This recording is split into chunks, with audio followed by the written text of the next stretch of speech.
They smile at you. They nod. They tell you, "I'm happy for you." But something doesn't sit right. Their eyes are hollow. Their words are slow. And long after they leave the room, you still feel the chill they left behind. You can't explain it. You tell yourself you're being paranoid, that it's just your anxiety. But deep down, you know, not everyone who claps for you wants you to win, and not everyone who walks beside you wants to see you rise. Friedrich Nietzsche knew this long before modern psychology had a name for it. He saw the threat buried not in enemies, but in the people closest to you, the ones who drain you slowly, subtly, quietly, until you're no longer yourself, and you can't remember when the bleeding began. This video isn't just a list. It's a mirror. Because chances are, one of these 5 people is in your life right now. And if you don't name them, they'll keep feeding on your peace. If you're tired of feeling drained, manipulated, or quietly erased, like this video. Because what Nietzsche teaches us here is not for the faint of heart. And if you've ever felt like someone was slowly destroying you from the inside, subscribe. This is your map out. Nietzsche didn't believe in fake kindness. He didn't believe in keeping peace at the cost of the soul. He believed in confrontation with yourself and with the world. He said, "Whoever fights monsters should see to it that in the process he does not become a monster." And the first monsters you fight, they won't look like villains. They'll look like helpers, friends, family, mentors, supporters. That's what makes them dangerous. So let's begin. The first person Nietzsche warned you about is the one who silently resents your strength. They never say it out loud. They'll never admit they envy you. They may even post about how proud they are of your growth. But every time you win, they flinch. Every time you succeed, they subtly change the subject.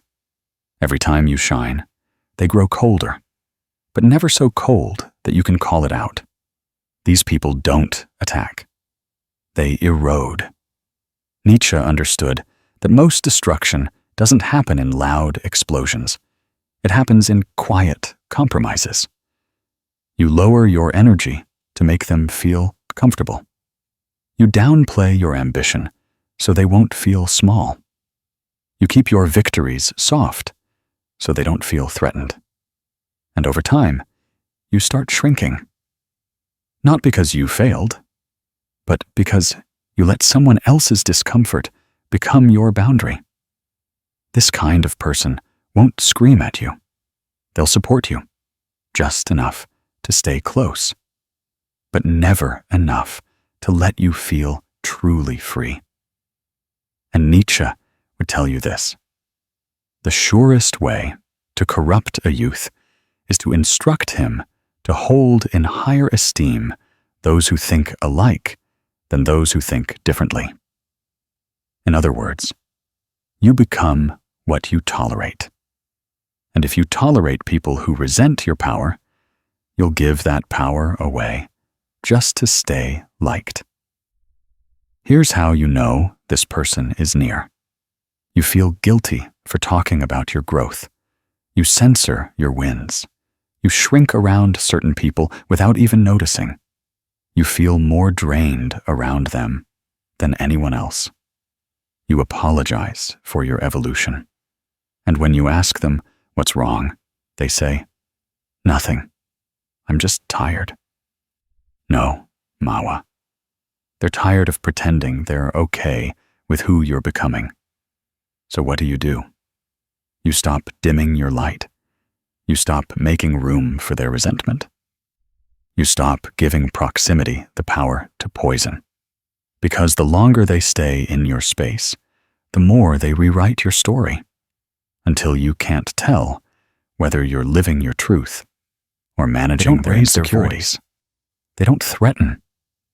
They don't need to. Because they've already convinced you that you owe them everything. Every step you take forward, you glance back, not out of fear, but out of trained loyalty. You ask yourself, will this hurt them? Will they feel abandoned? Will they still love me if I grow too far? This is the trap Nietzsche warned us about, loyalty that becomes emotional slavery. They act like they want what's best for you. And maybe they believe they do. But only if it doesn't change your relationship, only if it doesn't challenge the role they play in your life. If you stay small, they'll love you endlessly. If you rise too high, they'll say you've changed, and you'll shrink just to keep the peace. Nietzsche wrote, "In individuals, insanity is rare, but in groups, parties, nations, and epochs, it is the rule."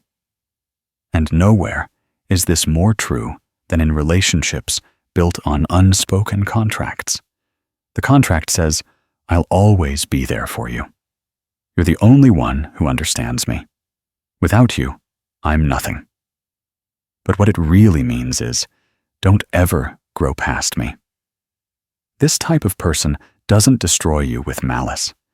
They destroy you with emotional dependence. They need you to be needed. So they cling, subtly, softly, with guilt, with sadness, with stories of how everyone else has left them. And they plant a question inside you. If I leave, am I just like the rest? And that question rots your freedom from the inside. Nietzsche didn't believe in blind loyalty. He believed in becoming, even if it meant walking alone. He said, "He who cannot obey himself will be commanded." That is the nature of living creatures. And if you don't obey your evolution, you'll live under the control of those who fear it. Here's how this person shows up. They support you until you talk about something big. Then they go silent. They share their problems endlessly, but never ask about your goals. They need constant reassurance that you'll always be there. They say things like, "You've changed. You don't have time for me anymore," or "You're too busy now." But here's the truth. You didn't change. You just stopped asking permission to grow. And if that makes them uncomfortable, that's not your burden to carry. Because Nietzsche would tell you, become who you are, not who they need, not who they remember, not who makes them feel safe. Who you are. There's a reason this person destroys you slowly. Because they weaponize love. They make care feel like guilt. They turn your loyalty into your leash. And one day, you wake up, exhausted, stuck, surrounded by people who love you, but only the version of you that never left the cage. So what do? You set fire to the contract. You love them, but without shrinking. You care, but with boundaries. You walk, not away from them, but toward yourself. And if they can't follow, let them watch you walk away. That's the second destroyer Nietzsche warned us about. The manipulative loyalist. The one who praises your heart, but quietly chokes your wings. They're always around when you want to escape. They laugh too loud, talk too much, live in drama. They pull you into long, pointless conversations. They make everything urgent. And somehow, you leave every interaction with them feeling more scattered than when you arrived. You love them, but deep down, you know this. Their presence breaks your rhythm. Nietzsche didn't write about bad vibes. He wrote about spiritual pollution, the kind that doesn't come from evil, but from unconscious chaos. He saw how people, without intending to, can suck the discipline, clarity, and strength right out of you. Not because they want to destroy you, but because they have no control over themselves. He said, "Invisible threads are the strongest ties." And these people, they weave invisible threads around your time, your focus, your peace. They're not abusers. They're distractors. They don't hurt you directly. They just keep you so emotionally disorganized that you never get around to building your life. The chaosbringer is that friend who always needs something, always calling, always having a breakdown, always dragging you into the fire, then leaving you to clean it up. They're allergic to stillness, so they pull you into their storm. And over time, you lose your structure, not in a dramatic collapse, but in a slow drift away from who you were becoming.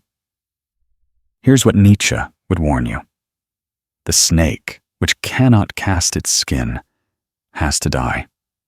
As well the minds which are prevented from changing their opinions, they cease to be mind. And that's what happens when you're too close to chaos. You stop shedding old selves. You stop growing. You stay in the same cycles. Because your mind, once sharp, gets dulled by constant noise. How do you know this person? You lose track of time around them, but not in a good way. You find yourself dreading calls or visits, but you say yes anyway. After they leave, you feel mentally tired and emotionally messy. Your routines suffer every time you let them back in. You start forgetting what you were working on. And the worst part? They don't even know they're doing it. Because this isn't about malice. This is about lack of order and the impact it has on a structured mind.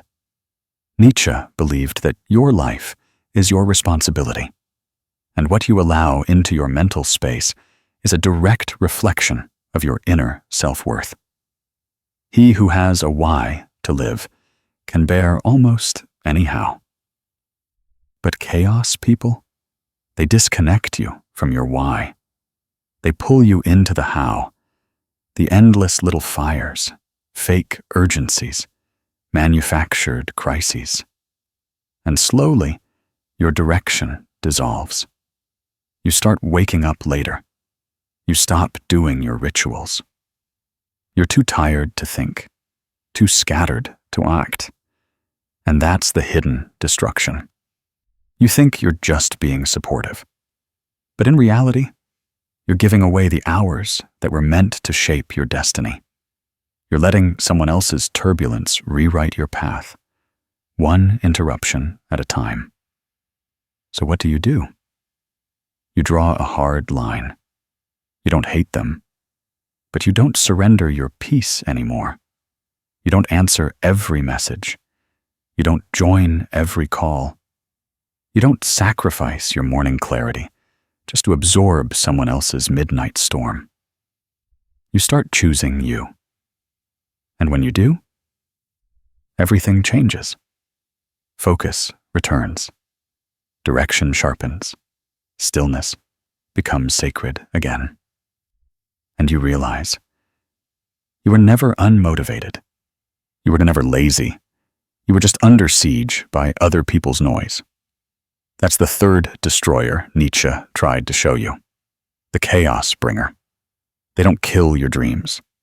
They just keep you too distracted to remember them. They compliment you. They admire you.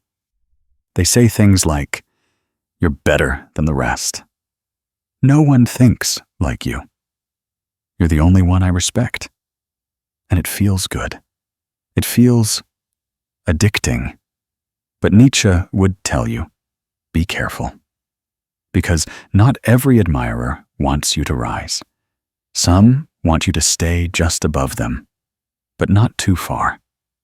This is the most dangerous destroyer of all, the one who seduces you with praise, while quietly controlling your growth. They feed your ego, so you stop feeding your discipline. They say you're wise, so you stop learning. They say you're already strong, so you stop evolving.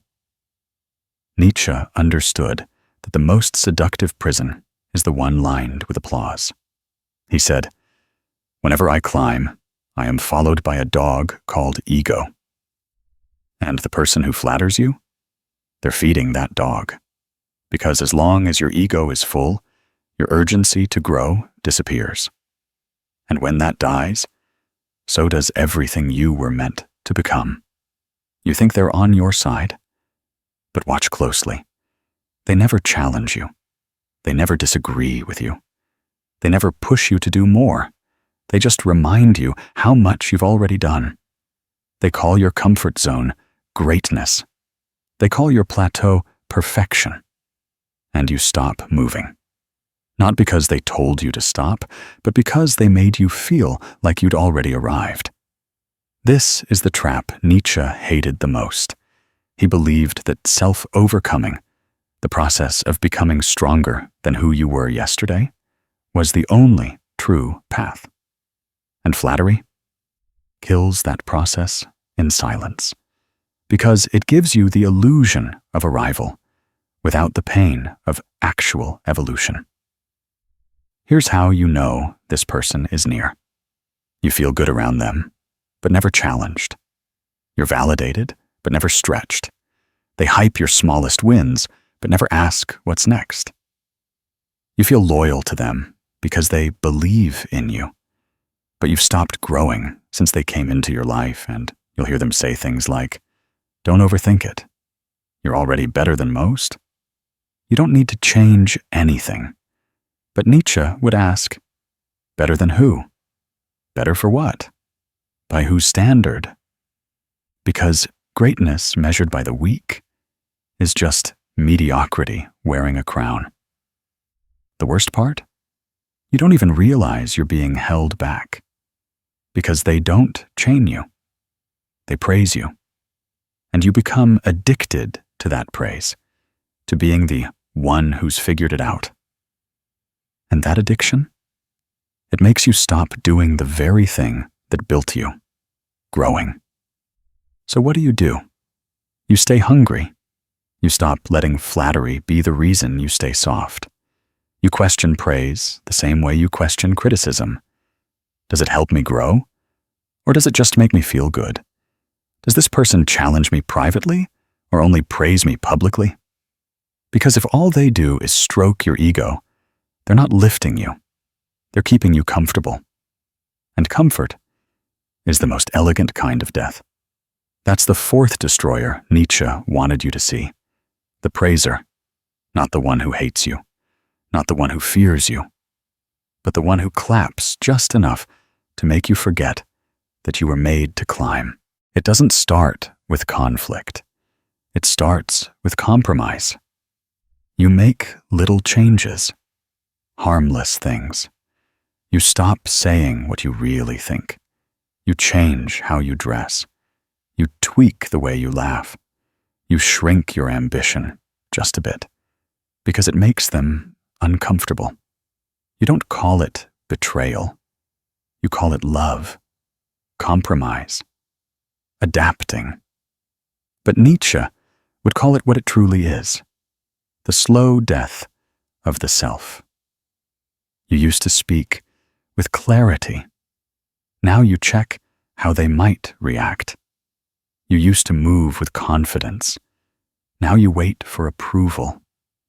You used to know who you were before they arrived. Now you can't even remember the sound of your own voice. Nietzsche didn't warn us about violence. He warned us about erosion. Because the most dangerous people aren't the ones who scream at you. They're the ones who rewrite you slowly, until your life becomes a script they directed, and you forgot you were ever the author. He wrote, "Become who you are. But how can you do that if you're constantly reshaping yourself to be what they need? This person may never insult you. They may never control you. They may love you deeply, but they love a version of you that no longer exists. And slowly, piece by piece, you hand yourself over. You start laughing at things you don't find funny. You silence your opinions. You give up parts of your routine, your drive, your soul, just to make the relationship work. But it's not working. It's conforming. It's you becoming someone you were never meant to be. This is the final destroyer Nietzsche warned us about. The one who doesn't force you to change, but quietly makes you want to. So you'll stay. So you'll be loved. So you'll be safe. But at what cost? Here's how you know this person is in your life. You're more anxious than you used to be, but you can't explain why. You question yourself constantly. You're more agreeable, but less alive. You look at your life and feel a quiet, aching distance from the person you used to be. And worst of all, you blame yourself. Nietzsche would say, the individual has always had to struggle to keep from being overwhelmed by the tribe, because the tribe doesn't want your truth. It wants your obedience. And when that tribe is a person, they don't want your freedom. They want your belonging, even if it costs you your identity. So what do? You begin again. You remember. You sit in silence and ask, who was I before I became this? You let the old self rise, not with shame, but with power. You take back your voice, your values, your choices, and you realize, if I have to lose myself to keep someone, I was never keeping me to begin with. You don't confront them with rage. You reclaim yourself with clarity. You stop seeking their validation. You stop molding your truth to fit their comfort. You walk, even if it's hard, even if it's lonely, even if they meant well. Because Nietzsche knew this. You must be ready to burn yourself in your own flame. How could you rise anew if you have not first become ashes? This is how the strongest version of you is born. Not from winning arguments, not from gaining praise, but from walking away from everything that made you forget who you are. These are the 5 people Nietzsche warned would destroy you. The one who silently resents your strength. The one who manipulates you through loyalty. The one who distracts you with chaos. The one who traps you with praise. The one who slowly rewrites your identity. Each one doesn't just harm you. They dismantle you, piece by piece, until you're still breathing, but no longer you. If this video hit somewhere deep, like it. Not for the algorithm, for the people still lost in those quiet erasures. Subscribe to Psychatic if you're done letting others dictate who you become. And drop this in the comments if you're ready to reclaim yourself. I'm not changing for anyone. Let them see it. Let yourself feel it. Because in the end, you don't become powerful by pleasing others. You become powerful by refusing to disappear.